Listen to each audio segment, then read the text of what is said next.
सुबह के समय जिले की आईपीएस मैडम संजना शर्मा एक ऑटो में बैठी हुई थीं। ऑटो ड्राइवर को यह बिल्कुल भी अंदाजा नहीं था कि जो महिला उसकी ऑटो में बैठी हुई है वह कोई आम महिला नहीं बल्कि जिले की आईपीएस मैडम संजना शर्मा है। संजना शर्मा ने काले रंग की साड़ी पहनी हुई थी और उन्हें देखकर बिल्कुल एक आम सी महिला लग रही थी। संजना शर्मा अपनी छोटी बहन की शादी में उपस्थित होने के लिए छुट्टी लेकर ऑटो में बैठी घर जा रही थीं। ऑटो ड्राइवर को यह बिल्कुल नहीं पता था कि यह मैडम कोई आम औरत नहीं बल्कि जिले की आईपीएस मैडम है। ऑटो चलाते हुए ड्राइवर ने संजना से कहा, मैडम, आपकी वजह से मैं इस रास्ते से जा रहा हूं, लेकिन हो सकता है इस रास्ते में पुलिस हो। हमारे जिले का जो इंस्पेक्टर है वह ऑटो का चालान बिना वजह काटता है और पैसे लूटता है। पता नहीं मेरे किस्मत में क्या लिखा है। ऊपर वाला करें कि इस टाइम पर पुलिस ना हो। संजना शर्मा मन ही मन सोच रही थी कि ड्राइवर ये सब जो बोल रहा है, क्या सच में यहाँ के थाने का इंस्पेक्टर ऐसा करता है? उनके मन में यही सारी बातें चल रही थीं। जैसे ही ऑटो थोड़ी दूर आगे बढ़ी, उन्होंने देखा कि इंस्पेक्टर बलराम सिपाहियों के साथ खड़ा होकर चेकिंग कर रहा है। जैसे ही ऑटो उनके सामने आया, इंस्पेक्टर ने लाठी का इशारा करके ऑटो को रोक दिया। ड्राइवर ने जैसे ही ऑटो रोका, इंस्पेक्टर गुस्से में बोला, नीचे उतरो, अपने बाप की सड़क है क्या? इतनी स्पीड में ऑटो चला रहे हो, डर नहीं लगता तुम्हें? अब जल्दी से 5,000 का चालान भरो। इतना कहकर इंस्पेक्टर चेकबुक निकालने लगा। ऑटो वाले ने डरते हुए जवाब दिया, सर, मैंने कोई नियम नहीं तोड़ी। आप किस चीज के चालान काट रहे हैं? प्लीज ऐसा मत करें, मेरी कोई कमाई नहीं हुई है। मैं आपको इतने पैसे कहां से दूं? इंस्पेक्टर भड़क उठा, ज्यादा जुबान मत चलाना। पैसे नहीं है तो ऑटो क्यों चलाता है? जल्दी से ऑटो का कागज निकालो, कहीं चोरी का ऑटो तो नहीं है। ड्राइवर ने फटाफट कागज निकाल कर दिखाया। कागज में सब कुछ साफ था, कोई गलती नहीं थी। फिर इंस्पेक्टर बोला, कागज तो है, लेकिन फिर भी चालान तुम्हें भरना ही पड़ेगा। अब 5,000 नहीं तो 3,000 दो, वरना तुम्हारी ऑटो सिज होगी। पास में खड़ी आईपीएस मैडम संजना शर्मा सब कुछ सुन रही थीं। वह देख रही थीं कि किस तरह इंस्पेक्टर गरीबों को लूट रहा है और बिना वजह चालान काट रहा है। ऑटो ड्राइवर डरते हुए बोला, साहब, इतने पैसे कहां से लाएंगे? अभी तक तो कमाई नहीं हुई है, मैं कैसे आपको पैसे दूंगा? प्लीज छोड़ दीजिए साहब, जाने दीजिए। मेरे छोटे छोटे बच्चे हैं, मैं कमाई नहीं करूंगा तो वह बच्चे क्या खाएंगे? भूखे रहेंगे। साहब छोड़ दीजिए। मगर इंस्पेक्टर बलराम को जरा भी दया नहीं आई। उसने गुस्से में ऑटो ड्राइवर के गाल पर एक जोरदार थप्पड़ जड़ दिया और कहा, जब पैसे नहीं है तो ऑटो चलाता क्यों है? तेरे बाप का सड़क है जो इतना स्पीड में गाड़ी चलाएगा? ऊपर से मुझसे ही जुबान लड़ा रहा है। चल, तुझे थाने में सबक सिखाएंगे।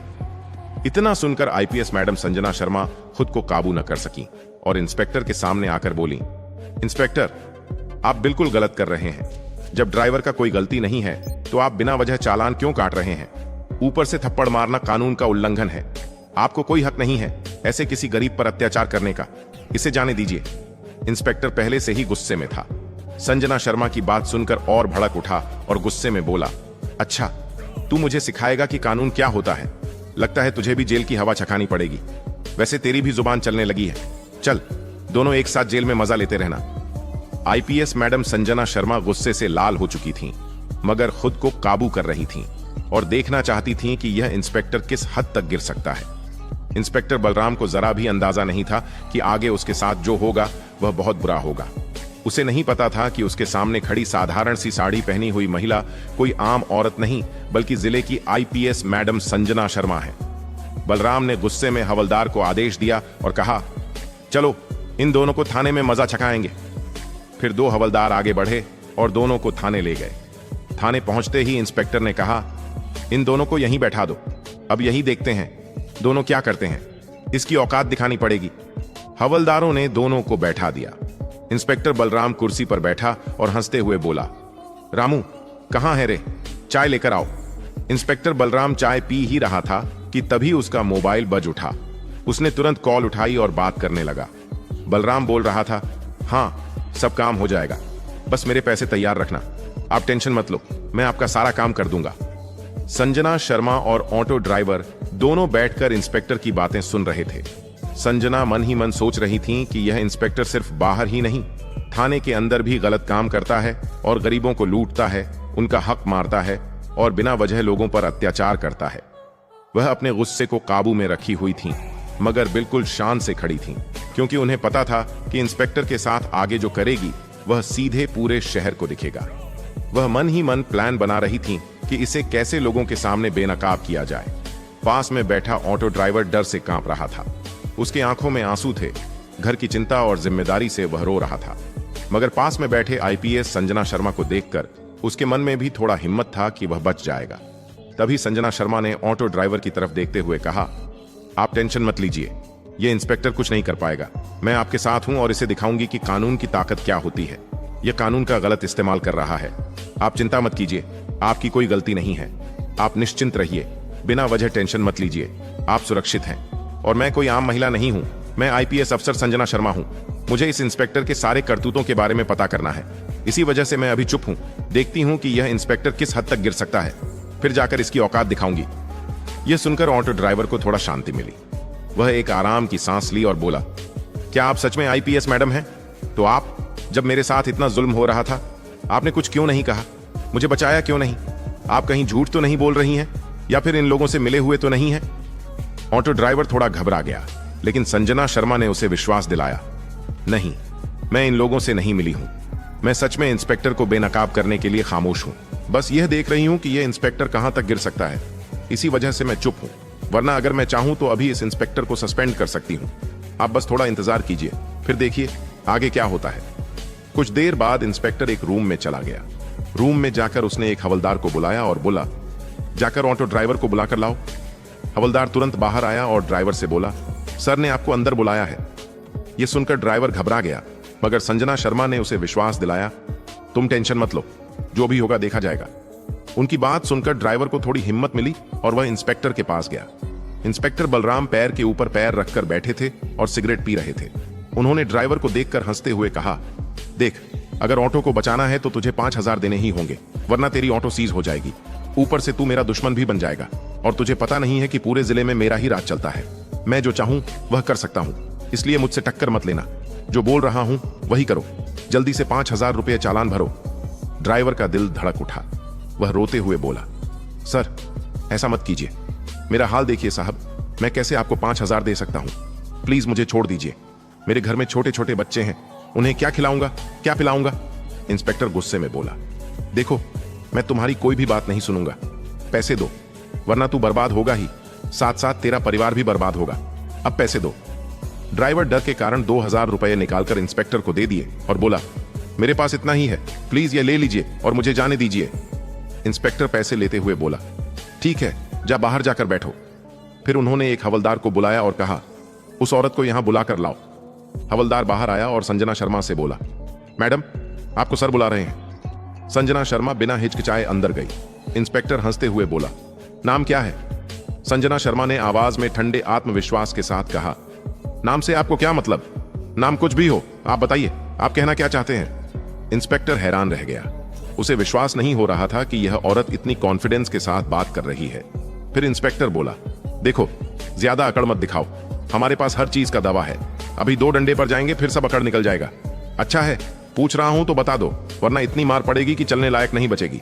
चलो वह सब छोड़ो, जल्दी से 2,000 निकालो, वरना जेल समझी। मगर संजना शर्मा बिना डरते हुए जवाब दी, मैं आपको 1 भी रुपया नहीं दूंगी। मैंने कोई गलती नहीं की है। आप मुझसे किस चीज के पैसे मांग रहे हैं? बिना वजह मेरे से पैसे क्यों मांग रहे हैं? आप कानून का पालन कर रहे हैं या कानून तोड़ रहे हैं? आप जो यह वर्दी पहने हुए हैं, इसका क्या मतलब है? यही सब करने के लिए आप वर्दी पहने हैं? यह सुनकर इंस्पेक्टर भड़क उठा। उसने गुस्से में हवलदार को बुलाया और कहा, इस औरत को जेल में बंद कर दो। हवलदार ने तुरंत आईपीएस मैडम संजना शर्मा को लॉकअप में डाल दिया। किसी को भी पता नहीं था कि आज जिसके साथ यह सब हो रहा है, उसके लिए यह बहुत भारी पड़ सकता है। एक आईपीएस मैडम के साथ यह सब हो रहा था, यह कोई मामूली बात नहीं थी। संजना शर्मा बिना कुछ बोले चुप थीं। हवलदार ने उन्हें लॉकअप में बंद कर दिया। कुछ देर बाद थाने के बाहर एक गाड़ी आकर रुकी। गाड़ी से इंस्पेक्टर वंशिक राणा निकले।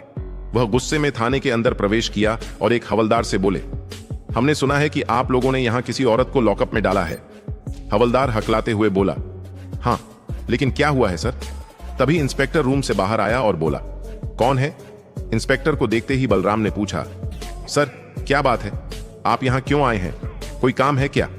इंस्पेक्टर वंशिक राणा ने कहा, हाँ, सुना है आपने किसी औरत को लॉकअप में बंद किया है, बस उसे देखना है। फिर इंस्पेक्टर बलराम बोले, चलिए दिखाते हैं। यह कहकर इंस्पेक्टर बलराम ने वंशिक राणा को लॉकअप के पास लेकर गया।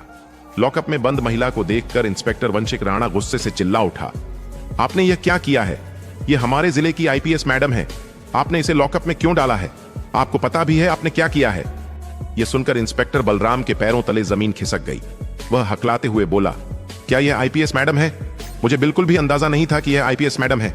उन्होंने तुरंत हवलदार को इशारा किया। हवलदार आया और लॉकअप खोल दिया। लॉकअप से बाहर निकलकर आईपीएस मैडम संजना शर्मा ने सारी बात इंस्पेक्टर वंशिक राणा को बताई। फिर वंशिक राणा ने तुरंत जिले के डीएम को कॉल किया और कहा, आईपीएस मैडम संजना शर्मा ने आपको थाने बुलाया है, कृपया जल्दी थाने आइए, मामला गंभीर है। कुछ ही देर में डीएम अरिजीत सिंह थाने पहुंचे। उन्होंने मामला देखकर इंस्पेक्टर से कहा, आपने जो किया है वह कानून का उल्लंघन है। आप लोगों ने गरीबों को लूटा है, उनके साथ अत्याचार किया है, यह कानूनन अपराध है और अब आपका बचना नामुमकिन है। संजना शर्मा ने कहा, इस इंस्पेक्टर ने न जाने कितनों को लूटा है, कितनों का जीवन छीना है, कितनों की खुशियां छीनी है, गरीबों पर अत्याचार किया, उनके पेट पर लात मारी। मैंने उसकी हर एक चाल और हरकत को देखकर चुप रही ताकि इसे बेनकाब कर सकूं। यह इंस्पेक्टर वर्दी पहनने के योग्य नहीं है। इस इंस्पेक्टर को हम पूरे शहर के सामने बेनकाब करेंगे और दिखाएंगे कि कितनी बड़ी गलती की गई है, ताकि आगे कोई भी ऐसी गलती ना करे। डीएम सर, कल सुबह आप प्रेस मीटिंग बुलाएं, कल ही इसका फैसला होगा। मेरे साथ जो भी हुआ है मैं खुद उसकी गवाही दूंगी और साथ में ऑटो ड्राइवर भी है। डीएम ने आईपीएस मैडम की बात सुनी और कहा, ठीक है, कल सुबह प्रेस मीटिंग होगी। इंस्पेक्टर बलराम आपको वहां उपस्थित रहना पड़ेगा। साथ में ऑटो ड्राइवर को भी बुलाया जाएगा ताकि गवाही देने के लिए वह भी मौजूद रहे। यह खबर पूरे शहर में फैल गई। लोग एक दूसरे से बात करने लगे कि इंस्पेक्टर ऐसी हरकतें कर रहा था, लेकिन अब आईपीएस मैडम संजना शर्मा की नजरों में आ चुका है। अब इंस्पेक्टर का बचना नामुमकिन है। सब लोग खुश थे कि बस फैसला हो और इंस्पेक्टर को सजा दिलाई जाए। सुबह हुई और प्रेस मीटिंग शुरू हुई। हॉल के बाहर मीडिया की भीड़ और गाड़ियों की कतार लगी हुई थी। जनता जोर जोर से भ्रष्टाचार को खत्म करो के नारे लगा रही थी। हॉल के अंदर बीच में डीएम अरिजीत सिंह बैठे हुए थे, साइड में आईपीएस मैडम संजना शर्मा और दूसरी तरफ इंस्पेक्टर वंशिक राणा, जो इस केस की निगरानी कर रहे थे, और ठीक सामने कुर्सी पर शर्म से सिर झुकाए इंस्पेक्टर बलराम बैठा था। डीएम ने टेबल पर रखी घंटी बजाई और कहा, प्रेस मीटिंग शुरू की जाती है। सबसे पहले आईपीएस मैडम संजना शर्मा अपनी गवाही पेश करेंगी। संजना खड़ी हुई। उनकी आवाज शांत लेकिन बेहद दृढ़ थी। सबकी निगाहें उन्हीं पर टिक गईं। उन्होंने कहा, कल जो कुछ भी हुआ वह सिर्फ मेरे साथ नहीं बल्कि इस जिले की हर उस गरीब जनता के साथ हुआ है जिन्हें इंसाफ की जगह डर और लूट मिली है। मैं बताना चाहती हूं कि कैसे एक इंस्पेक्टर जिसने वर्दी पहनकर कानून की रक्षा करनी थी, वही वर्दी का गलत इस्तेमाल कर रहा था। सुबह मैं अपनी छोटी बहन की शादी के लिए छुट्टी लेकर घर लौट रही थी। मैंने साधारण कपड़े पहने थे। मैं एक ऑटो में बैठी। ड्राइवर ने मुझे रास्ते में चेतावनी दी कि इस इलाके में इंस्पेक्टर बलराम खड़ा रहता है और बिना वजह गरीब ऑटो वालों से पैसे वसूलता है। पहले तो मैंने सोचा कि यह ड्राइवर डर के कारण बोल रहा है, लेकिन जब आगे बढ़े तो मैंने अपनी आंखों से सब देखा। इंस्पेक्टर बलराम ने ऑटो को रोका। बिना किसी कारण उसने चालान भरने की धमकी दी और 5,000 रुपये मांगे। ड्राइवर गिड़गिड़ाता रहा, लेकिन इंस्पेक्टर ने उसकी एक न सुनी। बाद में मुझे भी बुलाया गया। मुझसे भी पैसे मांगे गए और जब मैंने देने से मना किया तो मुझे ही जेल में डाल दिया गया। सोचिए, ये वही पुलिस है जिस पर जनता अपना विश्वास करती है। मैं खामोश रही ताकि देख सकूं कि यह इंस्पेक्टर कितनी हद तक गिर सकता है, और उसने साबित कर दिया कि उसके लिए वर्दी सिर्फ एक हथियार है लूटने का, न कि लोगों की रक्षा करने का। आज मैं यहां सिर्फ अपने लिए नहीं खड़ी हूं, बल्कि उन सभी गरीब मजदूरों, रिक्शा चालकों और आम लोगों के लिए खड़ी हूं जिनकी मेहनत की कमाई इस इंस्पेक्टर ने लूटी। मैं चाहती हूं कि कानून सबके लिए बराबर हो, और अगर कोई इंसान, चाहे वह वर्दी में क्यों ना हो, गलत करेगा तो उसे सजा मिलनी ही चाहिए। पूरा हॉल तालियों से गूंज उठा। फिर डीएम ने कहा, ड्राइवर को बुलाइए। ड्राइवर डीएम के सामने खड़ा होकर बोला, मेरा नाम अजय है, मैं पिछले 10 साल से ऑटो चला रहा हूं। साहब, हम गरीब लोग दिन रात मेहनत करके अपने परिवार का पेट पालते हैं, लेकिन इंस्पेक्टर बलराम जैसे लोग हमें जीने नहीं देते। जब जब हम सड़क पर निकलते हैं, ये हमें रोकते हैं और पैसे मांगते हैं। अगर हम पैसे न दें तो ऑटो सीज कर देते हैं, झूठे चालान काट देते हैं। कल भी मेरे साथ यही हुआ। मैंने लाख समझाया कि मेरे घर में छोटे बच्चे हैं, मैं इतने पैसे कैसे दूं, लेकिन उन्होंने एक न सुनी। मजबूर होकर मुझे अपनी बचत में से 2,000 रुपये देने पड़े, वरना मेरा ऑटो चला जाता और मेरा परिवार भूखा मर जाता। ड्राइवर की आंखों में आंसू थे, उसकी आवाज कांप रही थी। उसने आगे कहा, मैं तो सोच भी नहीं सकता था कि मेरी ऑटो में जो महिला बैठी है वह एक आईपीएस ऑफिसर है। अगर ये ना होती तो आज भी हम गरीब ऐसे ही लुटते रहते। मैं मैडम का शुक्रगुजार हूं कि इन्होंने सच्चाई सामने लाई। हॉल में बैठे लोग भावुक हो गए। कई पत्रकारों ने तुरंत यह बयान रिकॉर्ड किया। अब डीएम अरिजीत चारों तरफ देखा और बोले, आज की गवाही ने यह साफ कर दिया है कि इंस्पेक्टर बलराम ने अपनी सीमा लांघी है। उसने गरीबों का शोषण किया, जनता को लूटा और कानून का गलत इस्तेमाल किया। यह किसी भी हालत में बर्दाश्त नहीं किया जा सकता। उन्होंने कागज पर लिखे आदेश को उठाया और मीडिया के सामने जोर से पढ़ा। इंस्पेक्टर बलराम को तत्काल प्रभाव से निलंबित किया जाता है। साथ ही उनके खिलाफ आपराधिक मामला दर्ज किया जाएगा। उन्हें आज ही हिरासत में लेकर जेल भेजा जाएगा। आगे की जांच में जो भी तथ्य सामने आएंगे उसके अनुसार और भी सख्त कार्रवाई होगी। हॉल तालियों और नारों से गूंज उठा। जनता चिल्लाने लगी, न्याय मिला, न्याय मिला। बलराम का चेहरा पीला पड़ गया। उसके हाथ कांप रहे थे। उसने बचने की कोशिश की, लेकिन पुलिसकर्मियों ने तुरंत उसे घेर लिया। हथकड़ी लगाई गई और मीडिया के कैमरों के सामने उसे बाहर ले जाया गया। भीड़ चिल्ला रही थी, भ्रष्टाचार का अंत हो, संजना मैडम जिंदाबाद। संजना शर्मा ने भीड़ की ओर देखा और कहा, आज का फैसला सिर्फ बलराम की हार नहीं है, बल्कि यह इस बात का सबूत है कि अगर हम सब मिलकर अन्याय के खिलाफ खड़े हों तो कोई भी भ्रष्टाचार हम पर हावी नहीं हो सकता। वर्दी का मतलब है सेवा और सुरक्षा, न कि डर और लूट। दोस्तों, अगर आपको यह वीडियो पसंद आया हो तो इसे लाइक जरूर करें और ज्यादा से ज्यादा लोगों तक शेयर करें। और हां, हमारे चैनल सहीम वॉइस को सब्सक्राइब करना बिल्कुल मत भूलें, क्योंकि यहां आपको मिलती हैं सच्ची घटनाओं पर आधारित रोमांचक और दिलचस्प वीडियो। और हां दोस्तों, आप लोग कहां से वीडियो देख रहे हैं, किस कंट्री से देख रहे हैं, हमें कमेंट में जरूर बताएं।